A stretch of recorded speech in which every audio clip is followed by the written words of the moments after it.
రాష్ట్రంలో జనసేన పార్టీ సారథ్యంలో కూటమి ప్రభుత్వం అధికారం చేపట్టి ప్రజా మన్ననలు పొందుతూ పార్టీ ప్రతిష్టత సాధిస్తుందని జనసేన పార్టీ సీనియర్ నేత దండెం రామకృష్ణ తెలిపారు. కాకినాడ జిల్లా తుని నియోజకవర్గ వ్యాప్తంగా జనసేన పార్టీ 13వ ఆవిర్భావ దినోత్సవం జనసేన పార్టీ నాయకులు కార్యకర్తలు పవన్ కళ్యాణ్ అభిమానులతో ఘనంగా నిర్వహించారు. ఈ సందర్భంగా జనసేన పార్టీ నాయకులు మాట్లాడుతూ 12 ఏళ్ల జనసేన పార్టీ ప్రజా ప్రస్థానంలో అధినేత పవన్ కళ్యాణ్ ఎన్నో ఒడిదొడుకులు ఓర్చి పార్టీని బలోపేతం చేసి నేడు ప్రజలకు ప్రభుత్వాన్ని తీసుకువచ్చారని కొనియాడారు. రానున్న రోజుల్లో జనసేన పార్టీ మరింత ప్రజాకర్షణతో రాష్ట్ర పాలనా పగ్గాలు అందుకునే దిశగా కొనసాగుతుందని ఆశాభావం వ్యక్తం చేశారు. కార్యక్రమంలో జనసేన పార్టీ నాయకులు బొప్పన రాంబాబు, అద్దెపల్లి బాలాజీ, బోనం చిన్నబాబు, వినాయకమ్మ, దుర్గారత్నం, మిలా, కొండబాబు, ఉప్పరపల్లి బుజ్జి, కృష్ణ తదితరులు పతాకాన్ని పార్టీ పాల్గొన్నారు. రాష్ట్ర ప్రజలందరికీ కూడా జనసేన పార్టీ ఆవిర్భావ దినోత్సవ శుభాకాంక్షలు తెలియజేసుకుంటూ గత 13 సంవత్సరాలుగా జనసేన జెండా పట్టుకొని తిరిగిన మమ్మల్ని ఎంతోమంది అవహేళన చేసేవారు. ఈ పార్టీలో తిరుగుతుంటే మా పిచ్చోళ్ళ కింద చూసేవారు. అదే జనసేన పార్టీ ద్వారా ఈ రాష్ట్రం అధికారంలో వచ్చింది. అధికారంలో వచ్చిన తర్వాత ఆయన చేసే పనులకి అందరూ కూడా ఎవరైతే మేము అవహేళన చేశారో వాళ్ళందరూ కూడా ముక్కు మీద వేలేసుకొని ఆ పవన్ కళ్యాణ్ గారు చేసే పని చాలా గొప్ప పని అని చెప్పుకునేలాగా మమ్మల్ని అందరినీ తలెత్తుకుని తిరిగేలాగా చేసిన నాయకుడు పవన్ కళ్యాణ్ గారు. ఆయన ఆ రోజు ఈ నిర్ణయం తీసుకొని పార్టీని పెట్టడంతో ఆయన నమ్మి మేము నడిచినందుకు మాకు చాలా గర్వంగా ఉంది. అలాగే ఇక్కడ మా తుని నియోజకవర్గంలో తుని పట్టణంలో మొట్టమొదటి జెండా ఆవిష్కరణ మేము చేసుకోవడం జరుగుతుంది 1వ వార్డులో. ఇది దుర్గారత్నం గారు, వినాయకమ్మ గారు, కృష్ణ గారు, అలాగే ఈ వార్డు జనసేన నాయకులు సన్నీ, తర్వాత చిట్టుపోయిన అశోక్, వాసు, ఇలా అందరూ కూడా సహకరించి ఈరోజు కార్యక్రమాన్ని ఏర్పాటు చేయడం జరిగింది. మాకు ఉన్నంతలో మేము దీన్ని పార్టీని ఎంతో ఉన్నత స్థాయిలో తీసుకెళ్ళడానికి ప్రయత్నం చేస్తున్నాం. దీనికి సహకరించిన మా అందరికీ కూడా ధన్యవాదాలు తెలియజేసుకుంటూ ముందు కూడా మేము పవన్ కళ్యాణ్ గారు ఏ నిర్ణయం తీసుకుంటే ఆ నిర్ణయం కట్టుబడి పనిచేస్తాం తప్ప మాకు ఎట్టి లాభాపేక్ష ఏమీ ఉండదు.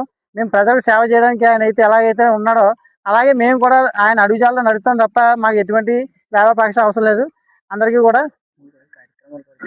అలాగే మన గవర్నమెంట్ హాస్పిటల్లో కూడా భోజనాల జనసేన పార్టీ ఆవిర్భావ దినోత్సవ సందర్భంగా మరి తుని పట్టణంలో మా వీర మహిళలు అలాగే జన సైనికులు ఏర్పాటు చేసినటువంటి ఈ జెండా ఆవిష్కరణకు ఇచ్చేసినటువంటి రాష్ట్ర programming organising secretary Nallam Vasu గారికి అలాగే ఇక్కడ ఇచ్చేసినటువంటి కార్యకర్త అందరికీ కూడా నేను ధన్యవాదాలు తెలియజేసుకుంటున్నాను.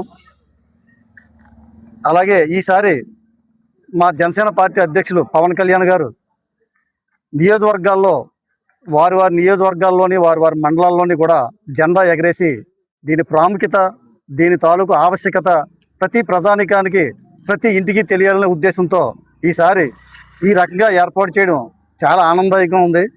అంచేత వారికి మా తుని నియోజకవర్గ జనసేన పార్టీ జన సైనికులు వీరమహిళలు అందరి తరఫున కూడా మరొకసారి మనస్ఫూర్తిగా ధన్యవాదాలు తెలియజేసుకుంటూ సెలవు తీసుకుంటున్నాను.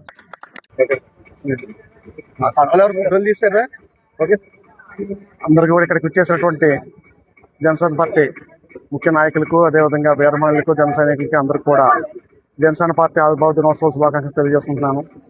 మన ప్రీతం నాయకులు డిప్యూటీ సీఎం శ్రీ పవన్ కళ్యాణ్ గారు ఏదైతే ఉద్దేశంతో ఈ జనసేన పార్టీని స్థాపించడం జరిగిందో ఆ ఉద్దేశం ముందుకు వెళ్ళాలని, అదేవిధంగా మన ఆంధ్రప్రదేశ్ భారతదేశం మొత్తం మీద మొట్టమొదటి స్థానంలో ఉండాలని, ఎప్పుడైతే పవన్ కళ్యాణ్ గారు ఇనిషియేషన్ తీసుకుని కూటమి ప్రభుత్వం స్థాపించడానికి ఏదైతే ఉద్దేశంతో ఆయన ఈ కూటమిగా జత కలిసి ఈ పార్టీని అధికారంలో తీసుకొచ్చారో ఆ అధికార ఫలాలన్నీ కూడా మన ఆంధ్రప్రదేశ్ రాష్ట్ర ప్రజలందరికీ కూడా అందాలని, అటు చూస్తే అమరావతి నిర్మాణం, ఇటు చూస్తే పోలవరం ప్రాజెక్టు పూర్తి, ఇటువైపు చూస్తే విశాఖపట్నంలో రైల్వే జోన్ మొదలవడం, అదేవిధంగా మన నక్కపల్లిలో రేపు 23వ తారీఖుని స్టీల్ ప్లాంట్ శంకుస్థాపన రావడం, అదేవిధంగా విశాఖపట్నంలో గూగుల్ స్థాపించడం, ఇవన్నీ కూడా మనకు శుభసూచకాలు.